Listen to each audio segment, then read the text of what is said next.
Les romances dans les animés, on connaît. Des malentendus tout l'animé, des confessions qui n'arrivent jamais, et même le putain de protagoniste qui rougit et panique car on lui a touché la main. Je pense que j'ai eu ma dose. Mais il y a toujours une poignée de romances qui sont toujours restées dans mon cœur. Vous pensez que j'allais parler de l'ignoble Rent-a-Girlfriend? Non, ici on a du goût. Et comme vous l'avez vu au titre, j'ai toujours voulu parler d'Horimiya. C'est vrai, même enfant, j'avais un petit doudou trop mignon de Miyamura. Non c'est faux, j'avais juste un oreiller de Miku. Et plus sérieusement, quand je vois que Bloom et Bunny Girl Senpai sont les seules romances masterclass de cette année, je commence à devenir sérieusement nostalgique. Mais alors, est-ce que les romances d'avant étaient meilleures? Et est-ce que Horimiya est vraiment différent et exceptionnel? Alors laisse-moi te montrer en quoi Horimiya a tout d'une romance d'exception, et surtout, comment il s'est démarqué parmi toutes ces romances qui se répètent. Parce que oui, Horimiya, ça paraît simple à la base. On y suit la vie de deux lycéens, Miyamura, le nerd silencieux de la classe, et Hori, la fille populaire de la classe. Et jusqu'ici, rien d'anormal. On respecte les grands principes de la romance moderne. Et tandis que les deux n'ont littéralement rien à se dire, entre Miyamura considéré comme le mec glauque de la classe et Hori qui propage la bonne humeur rien que de par sa présence, les deux ont quand même un point commun qui les réunit. Pas le fait qu'ils sont droitiers, ça on s'en bat les couilles,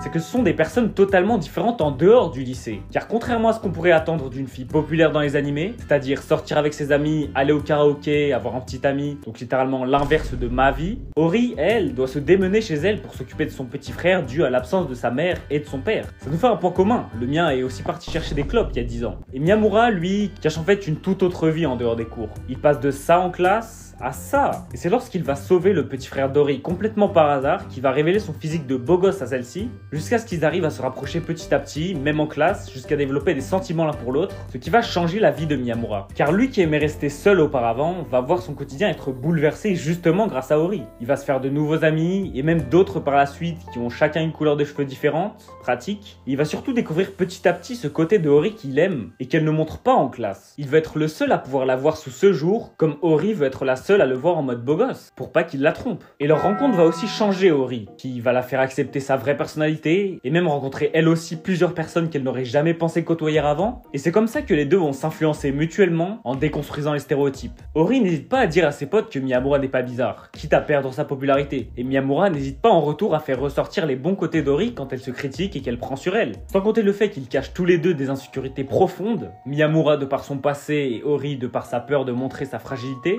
et même pour des personnages si différents à première vue, c'est justement leur différence qui va les faire changer et les faire s'aimer. Parce qu'on est dans une romance en fait, c'est le but. Et tout ça, ça reflète un vrai thème de société qui est presque tabou au Japon, le regard des autres. Parce qu'on s'imagine tous un Miyamura dans notre classe, ou alors on est ce Miyamura. Et le cliché du nerd qui parle à personne et qui a très peu d'amis, c'est ultra répandu. Et ce qu'Horimiya nous montre, dès le début, c'est qu'il faut pas s'enfermer dans les cases, et oser s'accepter comme on est. Et c'est beau putain. Et après sa rencontre avec Hori, Miyamura s'insère dans son entourage et parviendra à dépasser les idées qu'on s'est faites sur lui. Tout ça grâce à Hori, mais aussi grâce à son propre courage, et c'est ça qui rend leur relation authentique. C'est que même s'ils ne s'en rendent pas compte, leur influence sur l'un et l'autre agit positivement et les fait évoluer. Et leur relation, elle va aussi chambouler tout leur entourage, ce qui va créer des histoires parallèles, et on voit vraiment que l'anime ne se limite pas à deux lycéens qui ne s'avouent pas leur amour. Parce que oui, Horimiya est spécial. Des ennemis de romance, j'en ai vu, et même énormément. De la fille qui perd ses lunettes à la fille qui parle russe, en passant par le mec qui a 100 âmes sœurs dans son lycée, si on peut appeler ça une romance, et même un animé tout court. Les animés de romance n'ont plus le même truc qu'avant. Oui, je fais l'ancien, mais honnêtement, la plupart des animés de romance sortis récemment, je dis bien la plupart, sont honnêtement tous les mêmes.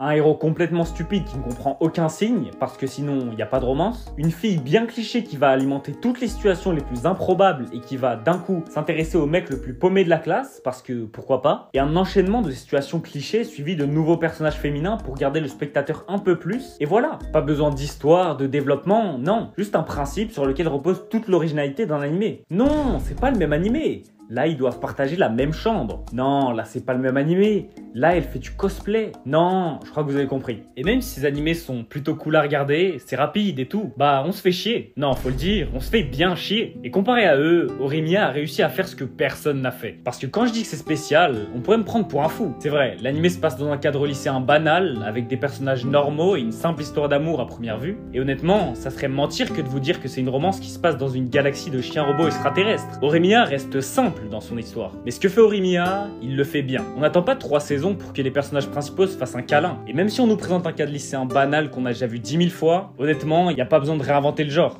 Je reproche pas aux romances de nos jours d'être dans le même cadre, je leur reproche de ne rien apporter en plus. Et ça, Horimiya l'a très bien compris. Pas besoin d'inventer des concepts bizarres. Ce qu'on raconte, on le raconte bien. Et on donne vraiment envie aux spectateurs de s'accrocher à l'histoire. Et avec un concept simple, je trouve qu'on rentre plus facilement dans l'histoire et qu'on s'identifie plus aux personnages, qui expriment leurs doutes, leurs pensées et leurs sentiments de manière réaliste. Et même si c'est maladroit, c'est humain. Et ça, je l'ai pas retrouvé dans beaucoup de romances. Et en parlant de réalisme, Horimiya, c'est aussi bien plus qu'une histoire d'amour complète qui réunit tous les critères d'une excellente romance. Ça aborde aussi des thèmes profonds, comme la pression sociale, l'apparence et l'acceptation de soi, comme je l'ai dit. Et même si ces thèmes sont présentés de manière négative, on nous montre surtout comment les surpasser, comment se détacher du regard des autres, être moins dur avec soi-même. Et c'est tout ça qui fait d'Horimiya un animé réaliste, où on se met à la place de chaque personnage, où on stresse à chaque situation comme si on la vivait, et où tout n'est pas parfait. Parce que oui, dans la vie, rien ne se passe comme prévu, comme dirait mon grand-père. Que ça soit les relations qui engendrent des problèmes et qui opposent des points de vue, mais aussi la question des stéréotypes qui est montrée dès le début de l'animé. Car comme vous le savez maintenant, Miyamura est perçu comme un nerd dans sa classe. Et si Ori a été la première personne à s'ouvrir et à aller au-delà des préjugés, ça n'a pas toujours été le cas. Car si vous pensez que Ori est spéciale et est allée au-delà des préjugés d'elle-même, ce serait nier le réalisme que je mets en avant depuis le début. Parce qu'en réalité, Ori et même tous ses amis au début émettaient des préjugés envers Miyamura, de manière consciente ou inconsciente, de par son comportement. Et quand on voit que Miyamura ne parle à personne et reste dans son coin, on lui colle automatiquement une étiquette. Et ça, c'est même dans la vie de tous les jours, sans que vous vous en rendiez compte. Et ce qui est fort, c'est de mettre ses comportements sur des personnages principaux.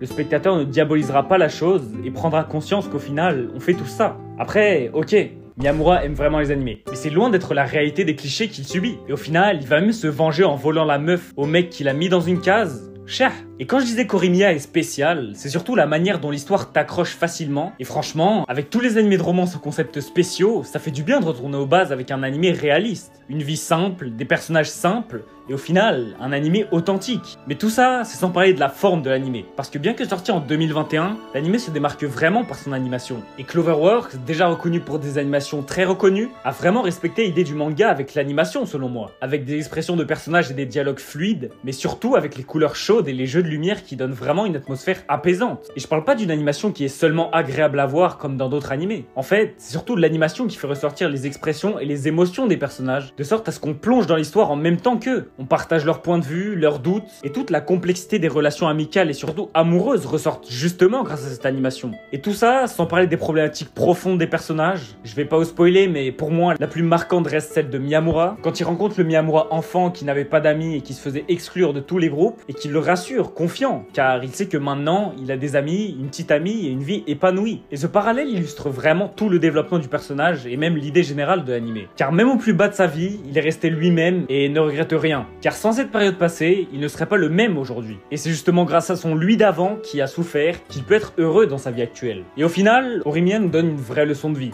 En plus d'être une romance accrochante qui gère parfaitement son scénario à travers ses personnages attachants et de donner une vraie leçon de vie en se démarquant dans son genre, c'est avant tout une histoire. Une simple histoire entre lycéens qui s'aiment et qui nous emporte, nous aussi, dans l'histoire incroyable d'Horimiya. Je voulais parler d'Horimiya car il m'a vraiment fait quelque chose, en plus de la fin qui m'a particulièrement touché. Et plusieurs amis ont vraiment été impactés par l'animé, je pense notamment aux thèmes abordés auxquels on peut s'identifier. Mais en tout cas, si tu l'as pas encore vu, je t'invite à foncer voir cette masterclass. Tu peux aussi me dire en commentaire si tu l'as vu et ce que t'en penses, et tu peux t'abonner, ça m'aide énormément. En tout cas, moi je te dis à la prochaine et prends soin de toi.